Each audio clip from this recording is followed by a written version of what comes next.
Hello students, welcome to step up academy. I am Adarsh Tiwari. और हम क्या कर रहे हैं इन वीडियोस में, तो आपको मालूम है कि हम क्लास 12 मैथमेटिक्स के सारे जो सॉल्यूशंस हैं एनसीईआरटी के, वो कर रहे हैं।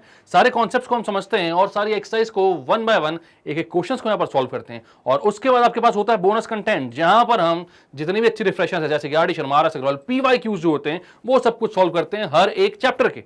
मतलब कि अगर आपने इस सीरीज को पूरा शुरुआत से लेकर लास्ट तक फॉलो किया, तो कोई भी ऐसा क्वेश्चन एग्जाम में नहीं आना जो आपने देखा ना हो, जो आपसे ना बने। मतलब इसको फॉलो करोगे तो कितने मार्क्स ला सकते हो आप लोग? Full marks. ठीक है, तो कहां तक पहुंच चुके थे हम? तो हम पहुंच चुके थे भाई, रिलेशन एंड फंक्शन चैप्टर हमने स्टार्ट कर दिया था। इसमें जो रिलेशन वाला पार्ट है वो हमने खत्म कर लिया है। रिलेशंस क्या होते हैं, क्या नहीं होते हैं, वो हम समझ चुके हैं। उससे रिलेटेड जो एक्सरसाइज है, एक्सरसाइज 1.1, वो हमने खत्म कर ली है। और आप इस बात का बिल्कुल मतलब यकीन रखिएगा, हम पूरी की पूरी बुक फॉलो कर रहे हैं। नई वाली एनसीईआरटी जो है उसको फॉलो करेंगे यहां पर। उससे रिलेटेड जितने भी टॉपिक्स होंगे उनको हम यहां पर पढ़ेंगे। जो डिलीटेड पोर्शन है, जो आपके एग्जाम में नहीं आने वाला है, वो हम यहां पर डिस्कस नहीं करेंगे। बट अगर आप लोग इच्छुक हो कि उन पोर्शंस को भी आपको पढ़ना है, तो कमेंट सेक्शन पर आप बोल सकते हो, बता सकते हो। और जो जरूरी पोर्शन ऐसे लगेंगे हमें कि हाँ भाई नीट जेईई में से क्वेश्चंस बन सकते हैं, तो वो हम करवा देंगे। ठीक है, आप बिल्कुल बोलिए, जो आप बोलेंगे वो टॉपिक ऑन डिमांड हम लेकर आएंगे। ठीक है, चलो, तो हम कहां तक पहुंच चुके थे? रिलेशंस 1.1 एक्सरसाइज खत्म कर चुके हैं। अब आ चुके हैं हम किसके ऊपर? फंक्शंस के ऊपर। तो हम यहां पर समझेंगे कि फंक्शंस क्या होते हैं। वैसे तो क्लास 11th में सेट्स, रिलेशंस एंड फंक्शन से आप लोग इंट्रोडक्शन तो उनका सब कुछ ले चुके हो, इंट्रोड्यूस हो चुके हो। ठीक है, तो कितने लोगों को यह बात याद है कि फंक्शन क्या होते हैं और कितने टाइप के होते हैं, वो सारी चीजें आप कमेंट सेक्शन में बता दें मुझे। चलो, तो स्टार्ट करते हैं फंक्शंस। आज का जो टॉपिक है वो है functions, definition of function and types of functions. ठीक है, फंक्शन क्या होता है पहले समझेंगे, उसके बाद जो टाइप्स ऑफ फंक्शंस हैं उसको हम पढ़ेंगे, क्योंकि यहां पे जो भी क्वेश्चंस इस बार बनने वाले हैं आपको, वो टाइप्स ऑफ फंक्शन से, टाइप्स ऑफ रिलेशन से ही बनने वाले हैं। इतना इजी कर दिया ना पहला चैप्टर।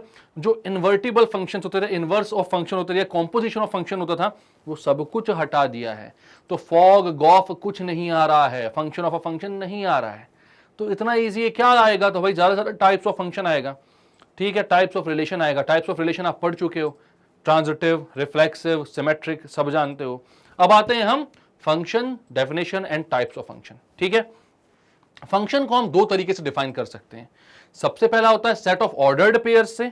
ठीक है, आपको मालूम है रिलेशन भी क्या होता है? सेट ऑफ ऑर्डर्ड पेयर्स ही होता है। And function is a special kind of relation only.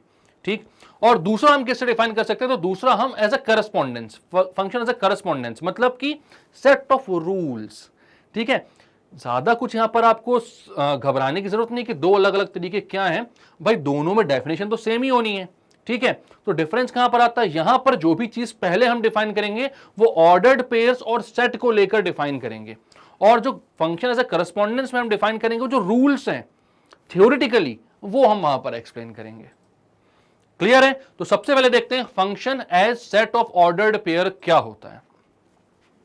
तो यहां पर क्या लिखा हुआ है भाई? Function as a set of ordered pairs. तो यहां पर लिखा let A and B be two non empty sets. ठीक है, दो नॉन एम्प्टी सेट्स हैं, ए और बी। आपको पता है कोई भी रिलेशन अगर आपको वहां पर बनाना है तो दो सेट्स होने चाहिए। ठीक है, उनका क्या होना चाहिए? Cartesian product. या तो दो सेट्स हो और ए क्रॉस बी आप निकाल लो, या फिर अगर एक ही सेट है तो उसका रिलेशन खुद से हम निकाल लें। मतलब ए क्रॉस ए, एक ऐसा कार्टेशियन प्रोडक्ट बनाएं और उसके सारे एलिमेंट्स खुद से कैसे रिलेटेड है वो देख लें। तो टोटल आपको दो सेट्स की जरूरत तो पड़ेगी, क्योंकि आपको कार्टेशियन प्रोडक्ट यहां पर लेना है। ठीक है, अब आपने क्या बोला है? A and B be two non empty sets.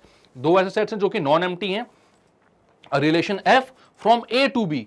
तो एक रिलेशन एफ यहां पर क्या बोल रहा है? ध्यान देना, ये बोल रहा है रिलेशन एफ, मतलब फंक्शन की डेफिनेशन में हम रिलेशन ही डिफाइन कर रहे हैं। Function is a special kind of relation, मैंने पहले ही बोल दिया। ठीक है, तो क्या बोल रहा है ये? A relation F from A to B, A से बी तक एक रिलेशन है f, that is a subset of A cross B. हमें पता है कि रिलेशन भी क्या होता है? रिलेशन भी Cartesian product of two sets का एक सबसेट होता है। एक Cartesian product of two sets बनाओ, मतलब कि सेट ऑफ ऑर्डर्ड पेयर्स बना लो, वो सारे जो भी बन रहे हैं, और उनका कोई भी एक सबसेट बना लो, वो रिलेशन हो जाएगा ए टू बी। ठीक है, अब यहां पर क्या बोल रहा है कि एक ऐसा रिलेशन फंक्शन कहलाएगा, और मैपिंग, फंक्शन को मैपिंग और मैप भी बोलते हैं। ठीक है, फ्रॉम ए टू बी कहलाएगा जिसमें कि for each A belongs to A, for each A belongs to A, मतलब कि यहां पर ये बोल रहे हैं, एरो डायग्राम से अगर समझाऊं, ये ए है, ये बी है, एक फंक्शन है F from A to B, ठीक है। अब यहां पर बोल रहा है ए में जितने भी ए हैं ए में जितने भी ए हैं, मतलब कि ए जो सेट है उसमें जितने भी एलिमेंट्स हैं, स्मॉल जो लेटर्स होते हैं उससे हम एलिमेंट्स को रिप्रेजेंट करते हैं और कैपिटल लेटर से हम सेट्स को रिप्रेजेंट करते हैं। सबसे पहले वीडियो में ये बात मैं बता चुका हूं, इसलिए मैं बोल रहा हूं कि सारे वीडियोस को लाइन वाइज फॉलो करना बहुत ज्यादा, लेकिन फिर भी अगर आपने नहीं किया है तो यहां पर इतना तो मैं बता ही दूंगा कि आपको सब कुछ समझ में आ जाए अच्छे तरीके से, ठीक है। और हाँ, एक और बात, आप लोग कमेंट कर रहे हो मेरे वीडियोस को देखकर, बहुत अच्छा लग रहा है मुझे ये सारी चीजें देखने के बाद। और दूसरी बात ये कि जो जो कमेंट करता रहता है, जो आपको मालूम है कि अगर मैंने जो भी क्वेश्चंस पूछे हैं उसके आप सही से आंसर देते जाओगे तो हमें हर मंथ में एक जो विनर होगा उसको डिसाइड करेंगे हम यहाँ पर, ठीक है। अब देखो, एक कमेंट करी थी एक स्टूडेंट ने, अथर्व ने, उन्होंने ट्रांजिटिव वाले जो क्वेश्चन था उसका ये बात पूछी थी कि भाई ट्रांजिटिव नहीं होगा, वो ट्रांजिटिव होगा। ट्रांजिटिव में क्या होता है, डेफिनेशन आपको मालूम है, अगर a comma be ordered pair किसी में आ रहा है, बी कॉमा सी ऑर्डर्ड पेयर किसी में आ रहा है, तब ए कॉमा सी आना जरूरी होता है, ठीक है। लेकिन अगर ए कॉमा बी आ रहा है और बी कॉमा सी आ ही नहीं रहा है तो फिर ए कॉमा सी को देखने की जरूरत नहीं है, ठीक है। तब आप तीसरी कंडीशन पे नहीं जाओगे। अगर ए कॉमा बी और बी कॉमा सी आ रहा है तब ए कॉमा सी को देखने जाओगे, दोनों यहां पे फुलफिल हो रही है तब तीसरे को ढूंढोगे, तब जाके ट्रांजिटिव होगा। लेकिन अगर दूसरी फुलफिल नहीं हो रही है तो फिर तीसरे को नहीं देखना है, आप ऐसे ही बोल दोगे कि वो ट्रांजिटिव है, ठीक है। बात क्लियर है यहां पर?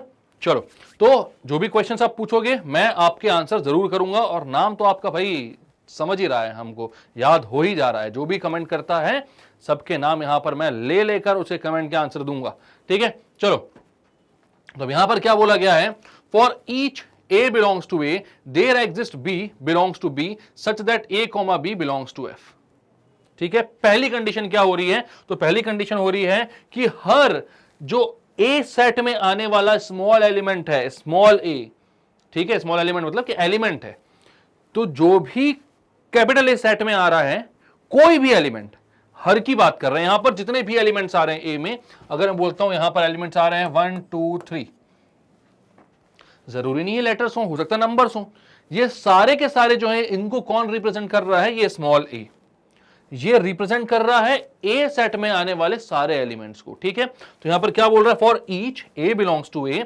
There exist B belongs to B such that A comma B belongs to F, मतलब कि यहां पर कोई भी जो एलिमेंट है वो सिंगल नहीं रहना चाहिए, इसका रिलेशन कहीं ना कहीं बी वाले एलिमेंट से होना चाहिए, ठीक है। मतलब यहां पर मैं बोलता हूं बी में मान लो अलग अलग एलिमेंट्स हैं, और इसको मैं बोल देता हूं 4 5 6 7, ठीक है। तो यहां पर जो 1 2 3 है, हर एक एलिमेंट का रिलेशन होना चाहिए। 2 का भाई 7 से हो गया, 3 का 5 से हो गया, कोई भी कहीं पे भी रिलेटेड है, हम नहीं जानते। ये जो ऑर्डर्ड पेयर बना रहे हैं वो कैसे बना रहे हैं, तो ये बना रहे हैं 1 is related to 4, 2 is related to 7 and 3 is related to 5। क्या रिलेशन है हमें नहीं पता, बट हाँ भाई रिलेटेड है, मतलब है। अब there exist B belongs to B such that A comma B belongs to F, ये वाली कंडीशन तो हो गई भाई कि ए के हर एक एलिमेंट के लिए बी में एसोसिएट होने के लिए एक एलिमेंट है, ठीक है। बी में एक एलिमेंट है जो वहां पर ए के हर एक एलिमेंट को एसोसिएट करवा रहा है, ए का कोई भी एलिमेंट खाली नहीं है, ठीक है। और दूसरा क्या है, a comma B belongs to F, मतलब एक ऑर्डर्ड पेयर अगर ए कॉमा बी एफ को बिलोंग कर रहा है और ए कॉमा सी भी बिलोंग कर रहा है, मतलब कि ए जो है वो बी से भी रिलेटेड है, ए जो है वो सी से भी रिलेटेड है, तो बी जो होगा वो सी के इक्वल होगा। क्या बोला, एक और बताता हूं, मैंने बोला एक ऑर्डर्ड पेयर है ए कॉमा बी जो बिलोंग कर रहा है एफ को, ठीक है। ए कॉमा बी एफ को बिलोंग कर रहा है, ये ऑर्डर्ड पेयर एफ में आ रहा है, और ए कॉमा सी एफ को बिलोंग कर रहा है, ठीक है। तो यहां पर हम देख पा रहे हैं कि भाई ए जो है, यहां पर अगर मैं बोलता हूं कि ये एक रिलेशन है अपना, ये एक सेट है, ये एक सेट है बी, यहां पर ए जो है वो बी से भी रिलेटेड है और सी से भी रिलेटेड है,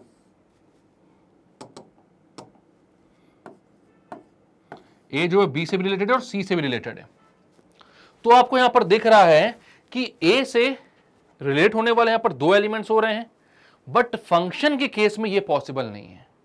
यहां पर हर एक एलिमेंट की एक यूनिक इमेज बननी चाहिए। ये जो यहां पर 4, 5, 6 हैं, ये जो बन रहे हैं ना, इनको आप इमेज भी बोलते हो। ये 4, 7 एंड 5 जो हैं ये इमेज कहलाते हैं, ठीक है। और 1, 2 और 3 कहलाते हैं प्री इमेज। ये भी याद रखना भाई, टर्म सारे पता होने चाहिए आपको, ठीक है। तो ये जो 4, 7, 5 है ये इमेज है। इमेज मतलब कि वो इन एलिमेंट्स को एसोसिएट करवा रहे हैं, ठीक है। बट अगर ए की दो इमेजेस बन जा रही हैं तो ये पॉसिबल नहीं है। फंक्शन अपनी डेफिनेशन में कहता है कि यहां के हर एक एलिमेंट को लॉयल रहना है। लॉयल मतलब कि भाई जो पहला वाला सेट है उससे दो तीर नहीं चल सकते, ये एक ही तीर चलाएगा और एक ही एलिमेंट के साथ रिलेशन में रहेगा, ठीक है। मतलब कि अगर कहीं पर कभी ऐसा लिखा हुआ आ गया कि a, b भी किसी फंक्शन में आ रहा है और a, c भी किसी फंक्शन में आ रहा है, तो वो तभी हो सकता है जब b और c एक ही एलिमेंट हो। b और c क्या करें, कोइंसाइड करें। b और c, चाहे b बोलो चाहे c बोलो, ये एक ही एलिमेंट हो और a उनसे एसोसिएटेड है, c और b दोनों एक ही चीज है, ठीक है। तभी ये पॉसिबल है कि ये फंक्शन होगा। तो क्या क्या समझा आपने फंक्शन के केस में? सबसे पहली बात तो यहां के पहले सेट के हर एक एलिमेंट के लिए दूसरे वाले सेट में कोई एलिमेंट होना चाहिए जिससे वो एसोसिएटेड हो।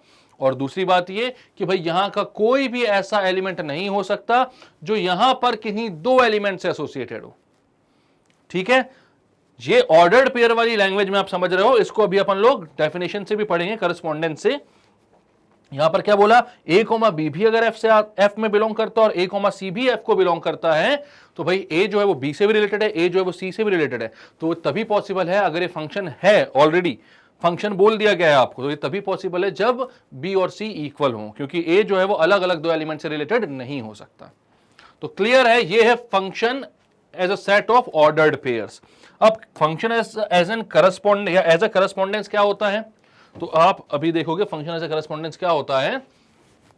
आपने बोला let a and b be two non empty sets, कोई दो नॉन एम्प्टी सेट्स हैं, then a function f from set a to set b is a rule और मेथड और करस्पॉन्डेंस, एक ही बात है, रूल बोलो मेथड बोलो करस्पॉन्डेंस बोलो, which associates element of set a to element of set b such that, ये दो पॉइंट्स इंपॉर्टेंट है, ये पढ़ो।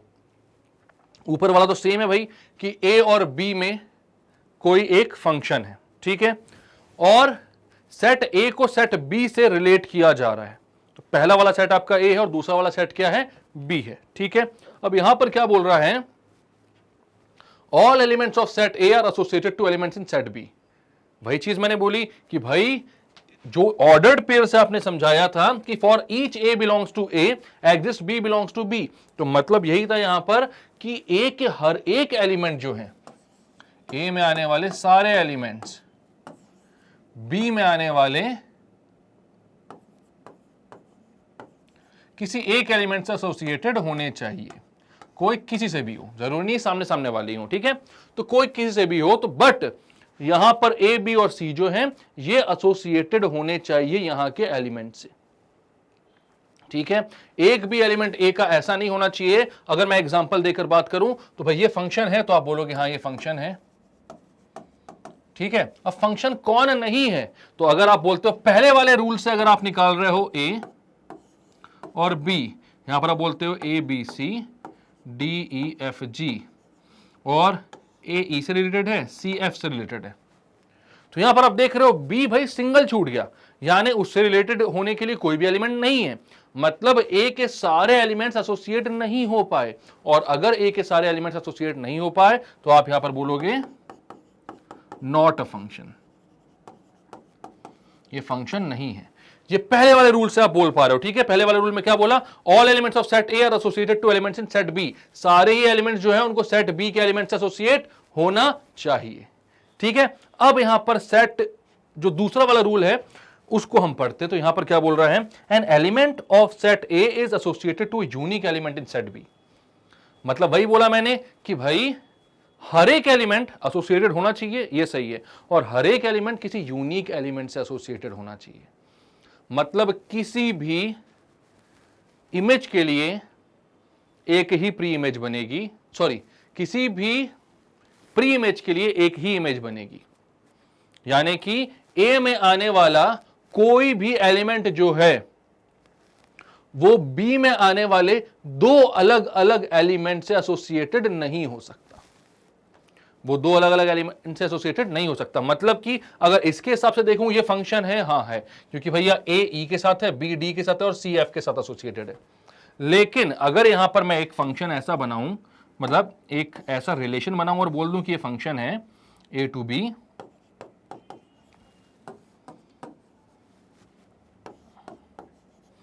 ये आपका 1 2 3 4 5 6, और मैं बोलूं 1 जो है वो 4 से भी है, 2 जो है वो 5 से भी है, 3 जो है वो 6 से भी है, और 1 जो है वो 6 से भी है।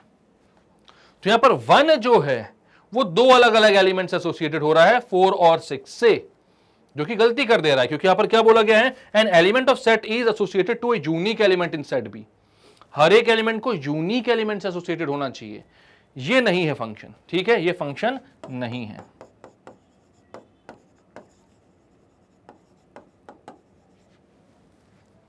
नॉट अ फंक्शन, ठीक है। अब यहां पर एक बात याद रखो, अगर मैं एक और फंक्शन बनाता हूं,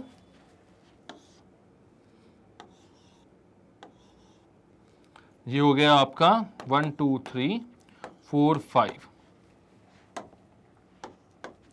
1 4 से है, 2 भी 4 से है और 3 5 से है। इसमें और इसमें डिफरेंस समझ में आ रहा है क्या? तो आपने देखा कि भाई यहां पर पहले वाले सेट का कोई भी एलिमेंट दो अलग अलग एलिमेंट्स ऑफ बी से एसोसिएटेड नहीं हो सकता, ये रूल है। लेकिन फंक्शन को इस बात से कोई प्रॉब्लम नहीं है कि पहले सेट के दो एलिमेंट्स किसी एक ही एलिमेंट से एसोसिएट हो जाएं। यहां पर पहले सेट का एक एलिमेंट दो से एसोसिएट हो रहा था, जो कि पॉसिबल नहीं है, यहां से दो धारी तीर नहीं चल सकता, ठीक है। बट यहां पर भाई बी वाला जो है ना, बी वाले के लिए इन्होंने रिलैक्सेशन दिया हुआ है, कोई दिक्कत नहीं, तुमको दो के साथ रिलेशन में रहना है, रह लो, फर्क ही नहीं पड़ता। यहां पर इक्वालिटी नहीं है, यहां पर क्या बोल रहे हैं कि भाई जो पहला सेट है वो सीधा सिंपल शरीफ होना चाहिए, ठीक है। पहले वाले के लिए हर एक एलिमेंट जो है उसके पास एक ही ऑप्शन है, बट यहां पर दूसरे वाले सेट के लिए सारे ऑप्शन अवेलेबल है, उसको कोई फर्क नहीं पड़ता है कि उससे एक एलिमेंट एसोसिएटेड है कि दो एलिमेंट एसोसिएटेड है। यहां पर 4 जो है वो 1 की इमेज भी है और 2 की इमेज भी है और 3 5 की इमेज है, ठीक है। तो यहां पर एक बात आपको क्लियर हो रही है कि 1 और 2 दोनों सेम एलिमेंट से लिंक्ड हो सकते हैं क्या? हाँ, हो सकते हैं। लेकिन यहां पर जब आप बोलोगे 1, 4 एंड 1, 6, 2, 5 एंड 3, 6, तो आप बोलोगे 1 जो है वो दो अलग अलग एलिमेंट से एसोसिएटेड नहीं हो सकता। ये हो सकता था एसोसिएटेड अगर 4 और दूसरी जगह भी 4 ही होता, मतलब दोनों एलिमेंट्स इक्वल होते, but 4 is not equal to 6। तो यहां पर भैया ये जो चीज है ये फंक्शन नहीं हो पाएगी। 1 को ये छूट नहीं थी, लिबर्टी नहीं थी कि आप दो दो अलग अलग एलिमेंट्स के साथ रिलेटेड हो जाओ, लेकिन हाँ यहां पर बी में आने वाले सारे एलिमेंट्स को लिबर्टी है कि वो कितने भी एलिमेंट से क्या हो सकते हैं, एसोसिएटेड हो सकते हैं। बात समझ में आ रही है? तो सेट ऑफ रूल्स भी आप पढ़ लो क्या है क्या नहीं। अब आपको मैं यहां पर थोड़ी सी चीजें अलग से डिफाइन कर देता हूं, क्या होता है रेंज, क्या होता है डोमेन, क्या होता है कोडोमेन, और क्या होता है इन सब का फंक्शन में। आगे हम देखेंगे कैसे इनसे हम टाइप ऑफ फंक्शंस को निकालते हैं, ठीक है। आप बोलते हो ये ए सेट है, ये 1 2 3, और ये बी सेट है, ये है 3 या 4 5 6, ठीक है। और मैं यहां पर बोल रहा हूं 1 4 से, 2 5 से, 3 6 से रिलेटेड है। चलो यहां पर मैं 6 के अलावा एक और नंबर लिख देता हूं, और वो है आपका 7, ठीक है। तो सबसे पहले अगर डोमेन पूछा जाए तो ये सेट ए है, ये आपका डोमेन कहलाएगा। ये पूरी चीजें जो है ये आपका क्या बनाएंगी, डोमेन। मैं बोलूंगा डोमेन ऑफ ए क्या होगा, तो सेट ए है 1 2 3, डोमेन ऑफ फंक्शन, सॉरी ए नहीं, ये फंक्शन एफ है ना, ए से बी में एफ फंक्शन है, तो डोमेन ऑफ एफ क्या हो जाएगा, तो हो जाएगा सेट 1 2 3। अब अगर मैं बोलता हूं रेंज ऑफ एफ क्या होगा, तो देखो जब इस फंक्शन को आप लिखोगे तो इस फंक्शन को आप कैसा लिखोगे, आप लिखोगे f इज इक्वल्स टू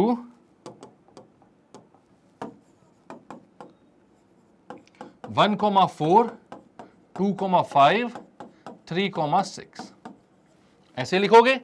जो भी एलिमेंट्स रिलेटेड हो रहे हैं, 1 4 से हो रहा है, 2 5 से हो रहा है, 3 6 से हो रहा है, तो ऐसे लिखोगे आप। अब यहां पर जो सेकंड नंबर पर आने वाले एलिमेंट्स हैं 4 5 और 6, ये कहलाते हैं रेंज।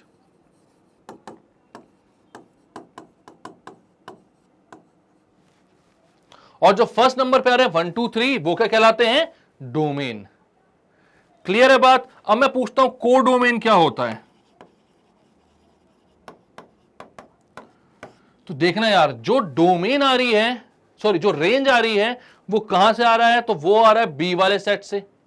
अब जो रेंज के अलावा भी यहां पर कुछ तो ऐसे छूट गया है, 7 छूट गया यहां पर, 4 5 6 तो आ रहे थे बट 7 नहीं आ रहा था, तो 7 को भी मिला दिया जाए, मतलब कि सेकंड वाले सेट के अगर सारे एलिमेंट्स को लिस्ट कर दिया जाए तो वो बनता है एक डोमेन, एक कोडोमेन। ठीक है, तो कोडोमेन क्या हो जाएगा, तो कोडोमेन हो जाएगा 4 5 6 7। तो जो रेंज होती है वो हमेशा सबसेट होती है कोडोमेन की। क्लियर है बात। रेंज हमेशा क्या होगी, सबसेट होगी कोडोमेन की। रेंज जो भी आती है वो बी सेट से निकल कर आएगी, जो भी सेकंड नंबर का सेट है, बी बोलो कोई भी नाम बोलो, वो दूसरे नंबर के सेट से निकल कर आएगी। और वो पूरा का पूरा जो सेट है भाई वो रेंज का सुपर सेट होगा, ऑब्वियसली भाई रेंज वहीं से आ रही है। और पूरे सेट को हम क्या बोलते हैं, कोडोमेन। तो बात समझ में आ रही है आपको, कोडोमेन क्या है, डोमेन क्या है और रेंज क्या है। ठीक है, यहां पर आप पूछोगे भाई इमेजेस क्या है, तो 4 5 6, और प्री इमेजेस क्या है, 1 2 और 3। क्लियर है बात। चलो, तो फंक्शन की डेफिनेशन क्लियर हो चुकी है। अब हम यहां पर क्या पढ़ने वाले हैं, टाइप्स ऑफ फंक्शन। तो टाइप्स ऑफ फंक्शन कौन कौन से होते हैं, इसको जल्दी से देखते हैं। सबसे पहला फंक्शन होता है 1 1 फंक्शन, जिसको हम इंजेक्टिव फंक्शन भी बोलते हैं।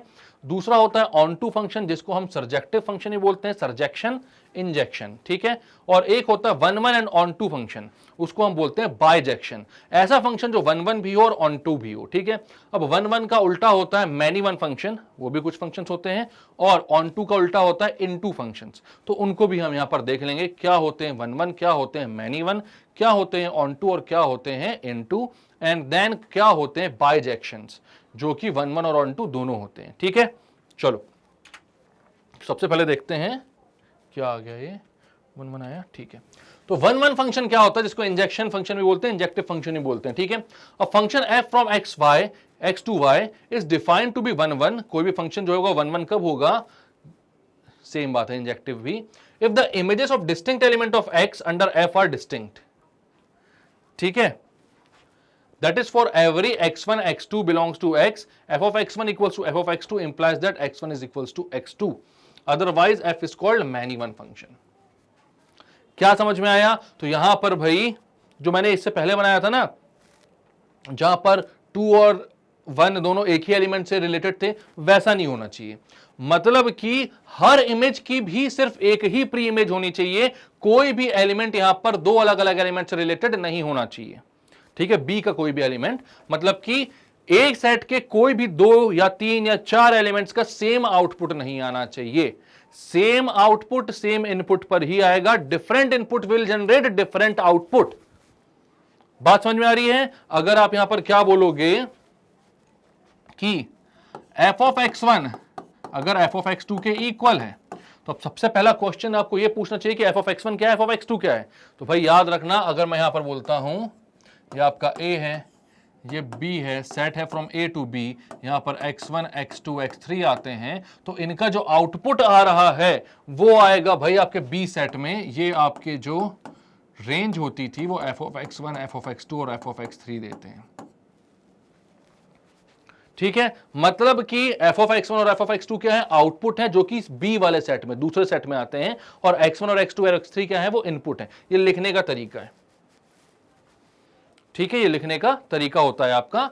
तो आपने यहां पर क्या बोला कि अगर 2 आउटपुट सेम आ रहे हैं, 2 आउटपुट सेम आ रहे हैं, अलग अलग इनपुट्स बोल रहे हैं यहां पर x1 और x2, x1 और एक आउटपुट में आपने मतलब एक बार आपने क्या डाला फंक्शन में, x1 डाला, दूसरे बार में क्या डाला, x2 डाला, और दोनों इक्वल आ रहे हैं, f of x1 और f of x2 इक्वल है, तो आपको क्या करना पड़ेगा, अगर ये ऑन टू है, सॉरी 1 1 है, अगर ये 1 1 फंक्शन है, तो भाई सेम आउटपुट सिर्फ तभी पॉसिबल है जब इनपुट भी सेम हो। क्या सेम हो? इनपुट भी सेम हो, मतलब कि x1 और x2 इक्वल हो। और अगर ऐसा नहीं है तो ये मैन इवन फंक्शन कहलाएगा। ठीक है, अब इसको थोड़ा सा एरो डायग्राम से समझो आप लोग। ये आपने बोला ये ए सेट है, ये बी सेट है, ये फंक्शन है f, ठीक है, और यहां पर आपके पास इनपुट है x1 y1 sorry x1 x2 x3, यहां पर है y1 y2 y3 y4।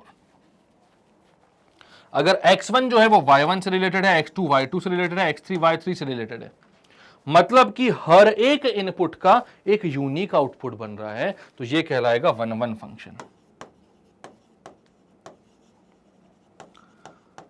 अब लोगों को अभी एग्जैक्ट समझ में नहीं आता है 1-1 क्या है, बताने पे समझ में नहीं आता, लेकिन 1-1 क्या नहीं है बता दूंगा मैं, तो आप लोग बोलोगे हाँ सर अब क्लियर हो गया, बोलोगे कि नहीं ऐसा? तो मैं यहां पर बोलता हूं आपके पास ये 1-1 फंक्शन है। अगर मैं फंक्शन कुछ ऐसा बनाऊं, ए है ए बी सी और बी है डी ई एफ, ए जो है वो डी से रिलेटेड है, बी जो है वो भी डी से रिलेटेड है, और सी जो है वो ई से रिलेटेड है।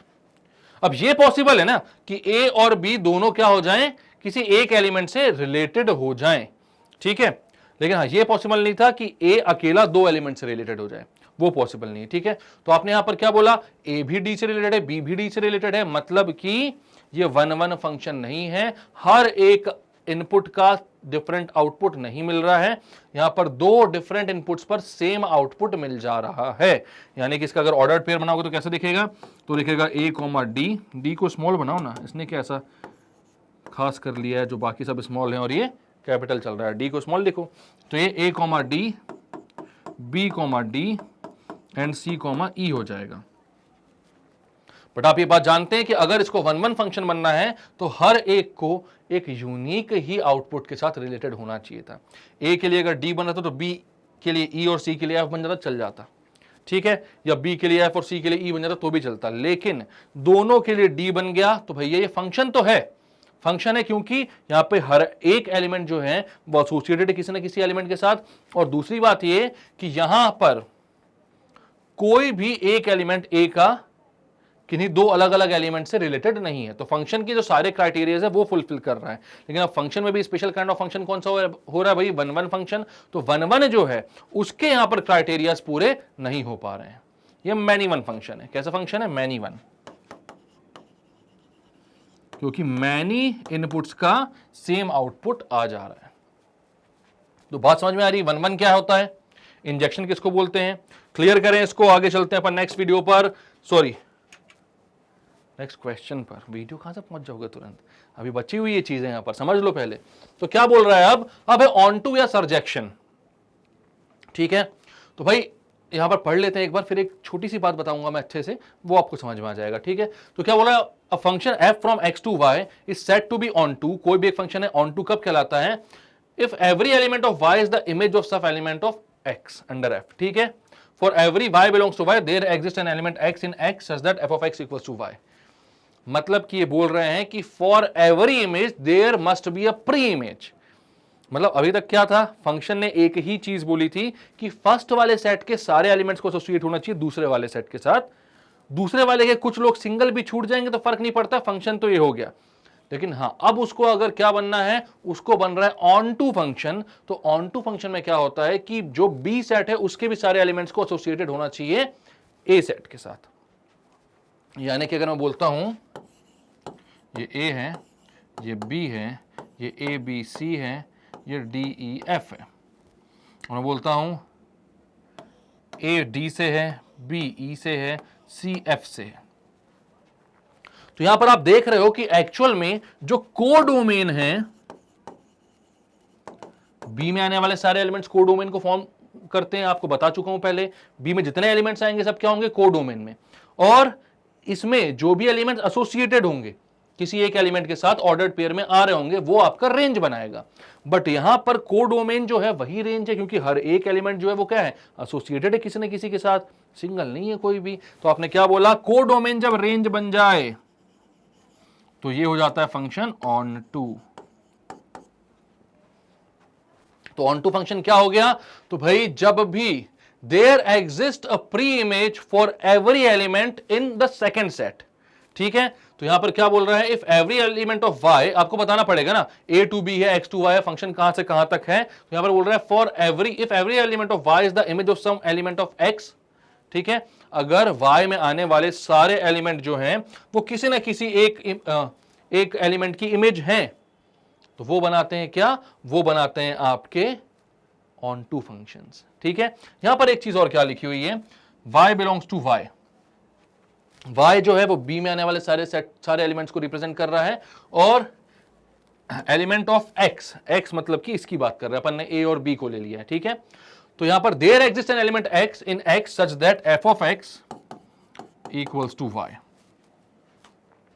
अब f of x equals to y, ये थोड़ी सी चीज कंफ्यूज करने वाली है ना, तो यहां पर कोई बात नहीं, यहां पर ये बोल रहे हैं कि भाई यहां पर x एलिमेंट से, यहां पर y एलिमेंट से, हर एक y के लिए एक x आना चाहिए, और आपको पता है x जो रिलेटेड होता है f from x to y, तो भाई ये जो आउटपुट है कैसे आता है? जब इस फंक्शन की मशीन में हम इनपुट का तड़का लगाते हैं।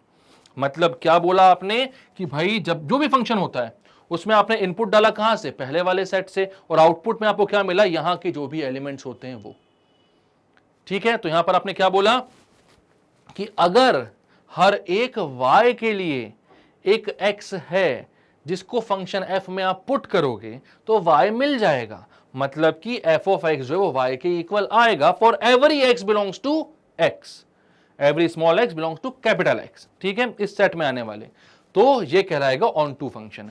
नॉर्मली आप समझ सकते हो ये ऑन टू फंक्शन है। और अगर मैं बोलता हूं ये दो सेट है मेरे पास 1 2 3, और ये है 4 5 6 7, 1 4 से, 2 भी 4 से, और 3 6 से रिलेटेड है। तो यहां पर आप देख रहे हो को डोमेन में 4 5 6 7 आ रहे हैं, बट रेंज में सिर्फ और सिर्फ 4 और 6 आ रहे हैं, क्योंकि वही ऐसे एलिमेंट्स हैं जो इससे एसोसिएटेड है। तो ये जो है अपना ऑन टू फंक्शन नहीं होगा, not onto, onto function नहीं है। क्रॉस ये ऑन टू है, हाँ है, जहां पर को डोमेन और रेंज इक्वल हो जाएं वो ऑन टू फंक्शंस हैं, और जहां पर ना हो, जहां पर इक्वल ना हो, वो ऑन टू फंक्शन नहीं होगा। क्लियर है बात? आई होप ये क्लियर हो चुका होगा। अच्छा, ये ऑन टू नहीं तो कैसा है? तो ये इनटू फंक्शन है भाई, ये है इनटू फंक्शन।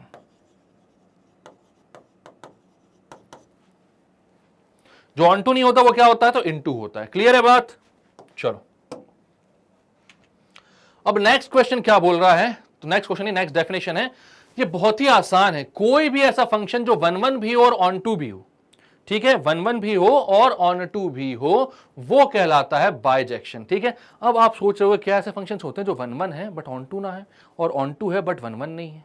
क्या ऐसे होते हैं? तो आप बिल्कुल देख सकते हो भाई, मैं एक बना रहा हूं सेट a से b तक, ये है a b c, ये है d e f, ठीक है। अब मैं एक ऐसा फंक्शन बनाता हूं जो 1 1 तो है बट ऑन टू नहीं है, ठीक है, 1 1 है बट ऑन टू नहीं है, इसमें एक और रखना पड़ेगा f और g। तो a का एक यूनिक इनपुट आउटपुट आ चुका, b का एक यूनिक आउटपुट आ चुका, c का एक यूनिक आउटपुट आ चुका। 1 1 है, a b c जो है, हर a b c एक यूनिक एलिमेंट से रिलेटेड है, बट यहां पर एक एलिमेंट एक्स्ट्रा आ रहा है g, जिसकी कोई भी प्री इमेज a में अवेलेबल नहीं है, कोई भी प्री इमेज a में अवेलेबल नहीं है। तो भैया ये जो फंक्शन है ये ऑन टू नहीं हो पाया, क्योंकि ये रेंज में नहीं आ रहा, ये को डोमेन है। तो यहां पर बोलोगे को domain is not equal to range, therefore ये कैसा हो गया? तो ये 1 1 तो है, 1 1 है बट नॉट ऑन टू, 1 1 है बट ऑन टू नहीं है, ठीक है। तो अब 1 1 है बट ऑन टू नहीं है, क्लियर है बात? 1 1 क्यों है? क्योंकि यहां पर इसके सारे के सारे जो डोमेन वाले लोग हैं उनका एक यूनिक इमेज बन रही है। एसोसिएटेड तो होना जरूरी है, एक यूनिक से होना जरूरी है, ठीक है। एसोसिएट नहीं होंगे तो भैया फंक्शन ही नहीं होगा। अब मैं बनाता हूं एक ऐसा जो ऑन टू होगा बट 1 1 नहीं होगा। तो आप यहां पर बनाते हो ए बी सी, यहां पर बनाते हो डी ई, इसको बोलते हो ए, इसको बोलते हो बी, फंक्शन एफ रिलेट कर दिया करो ऐसे भाई, ठीक है। ए की इमेज डी है, बी की भी डी है और सी की ई है। तो आपको साफ साफ दिख रहा है कि भैया बी में आने वाले हर एक एलिमेंट के लिए एक प्री इमेज है, बट ए में आने वाले दो एलिमेंट्स ऐसे हैं जिनकी सेम इमेज बन रही है, तो 1 1 नहीं हुए ये। अगर सबकी यूनिक इमेज बन रही होती तो 1 1 होते। अभी सेम इमेज है तो नॉट 1 1 बट ऑन टू, ठीक है। तो ये बोलोगे ऑन टू बट नॉट 1 1,